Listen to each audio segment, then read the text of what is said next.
কি ওটা তুমি এটা কোনো কাজ করলা বৌমা? এই অসুস্থর মাটি তুমি ফালাই দিছো। চুপ কর বলি, তোরা ডাকতে ডাকতে আমার গলা টলা সব শুকিয়ে গেছে, তার তোর খবর নাই। এই জঙ্গলটা নিয়ে আমার বাড়ি থেকে এক্ষুনি বের হো। কি ব্যাপার, এখানে সাহেবের মতো বসে আছেন কেন? বাজারে যাবে কে? আবার কিভাবে তাকিয়ে আছে? আমার দিকে তাকিয়ে আছেন কেন? বাজারে যান। টাকা দেবো বৌমা, আমার কাছে তো টাকা নাই, টাকা দিলে আমি বাজার করে এনে দিব। শুন বুড়া, আমি কোনো টাকা টাকা দিতে পারবো না। বুড়া বয়সে কি নেশা করছ নাকি? ওই দিনকে যে তোর ছেলে টাকা দিল, ওই টাকা কি করলি? আর বুড়িটা কোথায়? হ্যাঁ, কখন যাবো চিল্লাচ্ছি? ওই বুড়ি! দেখো বৌমা, সে তোমার শাশুড়ি, একটু ভদ্রভাবে কথা বলো। চুপ কর বুড়া, তোর থেকে কি আমার ভদ্রতা শিখতে হবে নাকি? কিরে চিল্লাচিল্লি করতেছিস কেন? কি হয়েছে এখানে? দেখো না ভাই, এই সাহেবকে বলতেছি আমি বাজার আনতে, কিন্তু উনি তো বাজারে যাচ্ছে না, উল্টো আমার কাছ থেকে টাকা চাচ্ছে। টাকা চাচ্ছে মানে? গতকালে তো অনেকগুলো টাকা পাঠাই দিল আদি, সে টাকা কি করছে? টাকা দিয়ে আর কি করবে? হয়তো বা নেশা করে। তাই তো, চেহারা চুরুত ভ্যাস ভেসে তো মনে হচ্ছে যে গাঁজা মদে খায়। আর তো শাশুড়ি কোথায়, ওই বুড়িটা? বুড়িটাকে আমি কখন যাবো ডাকতেছি, কিন্তু পাচ্ছি না। এটা কি অবস্থা? বাড়িতে যে তোর মেহমান আসবে, এটা তোর কি মাথায় আছে? এটা অবস্থা? ওনারা কি খেলা খেলি বেড়ায় নাকি এই বয়সে? দেখো আমি কি করব, কখন যাবো ডাকতেছি, পাচ্ছি না। বুড়ি, ওই বুড়ি, দেখোই না, শুনাই না।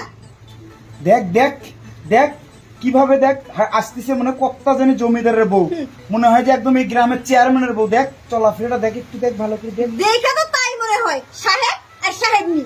আসুক, আজকে আসলে তারপরে উচ্চ শিক্ষাটা দিয়ে ছাড়বি। বাবা, তুমি আমাদের মাঝে কথা বলো না, এটা আমাদের পারিবারিক ব্যাপার। কি বলেন আপনি? আমার ভাই এখানে কথা বললে সমস্যা না? বের হ বুড়া, বাড়ি থেকে বের হ। কি ওটা তুমি এটা কোনো কাজ করলা বৌমা? এই অসুস্থর মাটি তুমি ফালাই দিছো। চুপ কর বলি, তোরা ডাকতে ডাকতে আমার গলা টলা সব শুকিয়ে গেছে, তার তোর খবর নাই। এই জঙ্গলটা নিয়ে আমার বাড়ি থেকে এক্ষুনি বের হো। মা, আমরা কোথায় যাবো মা? তোমরা ছাড়া তো আমার কেউ নাই। তুই কই থাকবি, কি করবি, ওটা সম্পূর্ণ তোর ব্যাপার, ওটা আমি কেন দেখবো? প্রয়োজনে তুই রাস্তায় রাস্তায় ভিক্ষা করে খাবি, তারপরও তোরা দুজন আমার বাড়ি থেকে বের হয়ে যা। আর শুন, আজকের পর আমি তোর মুখটাও দেখতে চাই না, তোরা চলে যা। আর তোর পোলা তো বিদেশ গিয়ে বেঁচে গেছে, যদি না যাইতো তাহলে তোর পোলারও মেরে ফেলতাম। দেখো বৌমা, আজকে তুমি যা করলে এটা তুমি কখনোই ঠিক করো নাই। আজকে যদি আমার ছেলে থাকতো তুমি এটি করতে পারতো না মা। শোন বুড়ি, তোর এই নেকা কান্না আমার ভালো লাগছে না। ভালোই ভালো বলতেছি বেরিয়ে যা, নাকি আবার ঘাড় ধাক্কা দিয়ে বের করে দিব। ঠিক আছে বৌমা, তোমাকে আর ঘাড় ধাক্কা দিতে হবে না, আমরা এমনি চলে যাচ্ছি। চলো চলো মমতা, চলো। এই ওই দেখে আমাদের আদিপ। বাবা, আদিপ তুই কই আছিস বাবা? কোথা থেকে আসলি বাবা? বাবা তুই ভালো আছিস তো বাবা? মা, মা আমি ভালো আছি। তোমরা কেমন আছো? এই যে বাবা আমি বাবা, তোমরা ভালো আছো তো? অনেক ভালো আছি বাবা। বাবা রে, তোর বউ আমাদের বাড়ি থেকে বের করে দিয়েছে বাবা। মা, মা, বাবা, আমি অনেক কিছু জানি, অনেক কিছু শুনছি। আমি আজকে আসিনি মা, আমি আরো 4 দিন আগে দেশে আসছি। আমি বিভিন্ন জনের কাছে শুনছি ও সব সময় তোমাদের সঙ্গে অত্যাচার করে, সব সময় তোমাদের সঙ্গে খারাপ আচরণ করে। এই যে কালো চশমাটা দেখছো না, আমার গ্রামের অনেকেই জানে আমার চোখের সমস্যা, আমি চোখে দেখি না। যাই হোক মা, আমি অনেক কিছু বুঝে এই ভ্যাস ধরেছি। তোমাদের কিচ্ছু বলার দরকার নাই, তোমরা আমার সঙ্গে চলো, যা করার আমি করব, তোমরা শুধু দেখে যাও। বাবা, মা, চলো। বাবা, চুপ থাকো। মোহনা, মোহনা, কি হয়েছে? আরে তুমি হঠাৎ করে কোনো কিছু না বলে,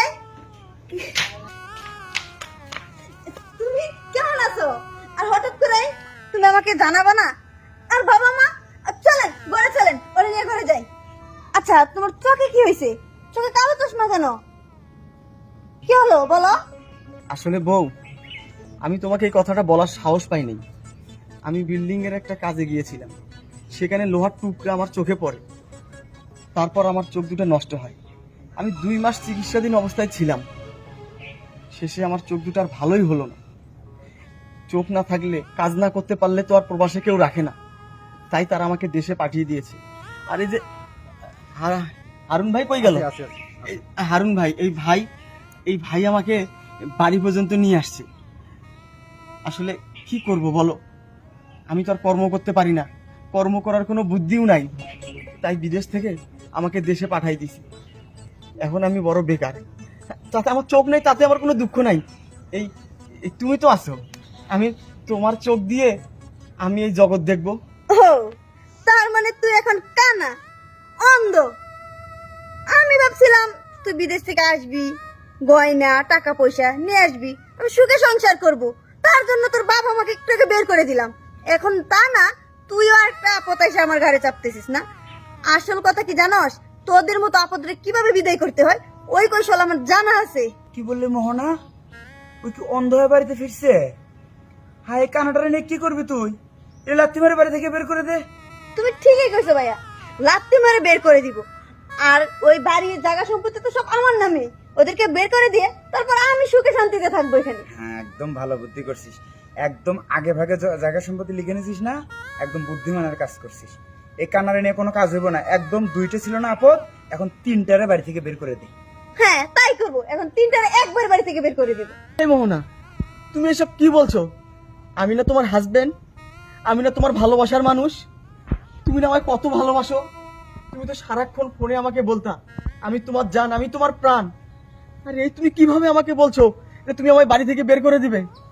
আর সব সম্পত্তি তুমি তোমার নামে কখন কিভাবে লিখে নিছো? ওই আমি তো কিছু জানি না, কিভাবে করছো তুমি এটা? আর তুমি আমার বাবা মাকে বাড়ি থেকে বের করে দিছো মানে? মা, বাবা, হ্যাঁ বাবা, ও যা বলছে তা কি সত্যি? আমাদের বাড়ি থেকে বের করে দিছে। এই লোকে তো রাস্তায় তোর লোক আমাদের দেখা বাবা। ছি ছি মোহনা, তুমি এটা করতে পারলে? বলো তুমি এটা করতে পারলে? তুমি কিভাবে আমার এই বয়স্ক বাবা মাকে বাড়ি থেকে বের করেছো? বলো, কথার উত্তর দাও। এই মোহনা, এটা কি তোমার ভালোবাসা? বলো, এটা কি তোমার ভালোবাসা? আমার এই ভালোবাসার প্রতিদান তুমি এইভাবে দিলে? এইভাবে আমার এই দুঃখিনী বাবা মাকে তুমি বাড়ি থেকে বের করেছো। আজ আমি অন্ধ বলে তুমি আমাকেও বাড়ি থেকে দূর দূর করে তাড়িয়ে দিচ্ছ। তার মানে তোমার এতদিন ভালোবাসা সব মিথ্যা ছিল, সব ছিল তোমার ছলনা। রাখ তোর ভালোবাসা, কানার মুখে আবার বলি ফুটছে না? আমি তোর এই ভালোবাসা দিয়ে কি করব? আমার এই রূপ যৌবন আমি কি তোর এই কানার জন্য শেষ করব নাকি? আর শুন, ভালোই ভালোই কি তোরা 3 জনের বাড়ি থেকে বের হবি, নাকি যার পিটা করে তোদেরকে বের করব? আর তুই জানতে চাস না কিভাবে আমি বাড়ি ঘর লিখে নিলাম? শুন, তোর একটা খাম পাঠিয়েছিলাম না, আর ওই খামে যে তুই সিগনেচার দিয়েছিলি, তখনই আমি আমার নামে সবকিছু লিখে নিয়েছি। তুমি এত খারাপ, তুমি এত খারাপ, এটা আমার জানা ছিল না। এই কানার বাচ্চা, তুই আমার খারাপ আর কি দেখছো? খারাপ তো দেখবি এখন। বের হ, বের হ বলছি, বের হ বলছি। এই দাঁড়া, কানার বাচ্চার সাহস দেখছো? আচ্ছা এই দাঁড়া, দেখ তো আমাকে কি অন্ধ মনে হয়? তার মানে কি তুমি অন্ধ না? হ্যাঁ আমি অন্ধ। আরে শুধু আমি একাই অন্ধ না, এই বাংলাদেশ থেকে ওই প্রবাস মাটিতে 1,20,00,000 লোক প্রবাসে থাকে, তারা প্রত্যেক জনাই অন্ধ। কেন অন্ধ তারা জানিস? তোদের মতো কালনাগিনী যার বাসায় আছে তারাই অন্ধ।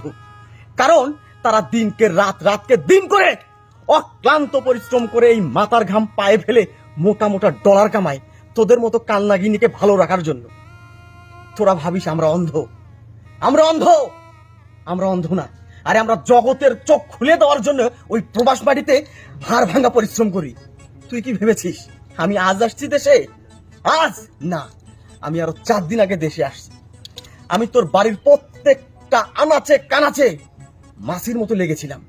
আমার প্ল্যান ছিল তোকে হাতে নাতে ধরার, তোর কুকীর্তি ধরার। আরে এটা তোর ভাই, এটা তোর ভাই, যাকে তুই ভাই সাজায়ে আমার বাসায় নিয়ে আসছিস, সে তো তোর ভাই না। আর এটা তো তোর জামাই, এটা তোর জামাই। তোর জামাইকে নিয়ে তোর লীলা খেলা খেলতে খুব কষ্ট, খুব প্রবলেম হয়, যার কারণে আমার এই দুঃখী বাবা মাকে বিষ মনে হয়েছে তোর। তার কারণে তাদেরকে তুই বাড়ি থেকে বের করেছিস। এই তোর কোন জায়গায় আমি অভাব দিয়েছিলাম বলতে পারবি? কোন চাওয়া তোর অপূর্ণ রেখেছিলাম তুই বলতে পারবি? আমি একবেলা খাইছি কিনা, আমি ভালো আছি কিনা, কোনো দিন তুই জানতে চাসনি। তুই ফোন দিলে আমার কাছে জানতে চেয়েছিলি এ মাসে আমার এটা লাগবে, ও মাসে আমার এটা লাগবে, গহনা টাকা পয়সা, এই জমি কিনতে হবে, এই ফ্ল্যাট কিনতে হবে। এই নেশা ছাড়া তোর ভিতরে কিচ্ছু ছিল না। আসলে ভালো তো শুধু আমি তোকে বেসেছিলাম, তুই তো আমায় ভালোবাসিসনি। তুই তো ভালোবেসেছিস শুধু আমার টাকাকে। এই টাকার মেশিনটাকে তুই ভালোবাসিস নি, তুই ভালোবেসেছিস টাকাকে। আমি প্রবাস মাটিতে কিভাবে আছি, কি কষ্টে আছি, কি খাচ্ছি, কি নিচ্ছি, এটা তোর দেখার দরকার ছিল না। তোর দরকার ছিল এই মেশিনটা আছে, যত দ্রুত সম্ভব টাকা ইনকাম করে তুই আমার বাড়ি ছেড়ে চলে যাবি। এই শোন, আমরা প্রবাসীরা জ্বলতে জানি, কাউকে জ্বালাতে না। তোর এই কুকীর্তির কথা আমি আরো 1 বছর আগে জেনেছি, কিন্তু দুর্ভাগ্য আমার, তখন আমি দেশে আসতে পারি নাই। তবে এবার দেশে এসেই আমার প্রথম প্ল্যান ছিল এই নাগরের সঙ্গে তোকে আমি হাতে নাতে ধরবো। কিন্তু তুই যে এত চালাক তুই, তোকে আমি হাতে নাতে ধরতে পারি নাই। আর প্রত্যেকটা সময় আমি ছায়ার মতো থেকে দেখেছি তুই আমার বাবা মাকে কতটা জ্বালাস, কতটা টর্চার করিস, তুই আমার বাবা মাকে দাসীর মতো খাটাস। আমি এটা আর বরদাস্ত করবো না। আমি তোর কাবিনের টাকা, তোর যত দেনা পাওনা আছে সব তোর বাবার বাড়িতে আমি পৌঁছেই দিব। এই মুহূর্তে এখন তুই তোর নাগরকে নিয়ে আমার চোখের সামনে থেকে চলে যাবি। যদি ভালো চাস, যত দ্রুত পাস, তুই আমার চোখের সামনে থেকে বের হ বলছি।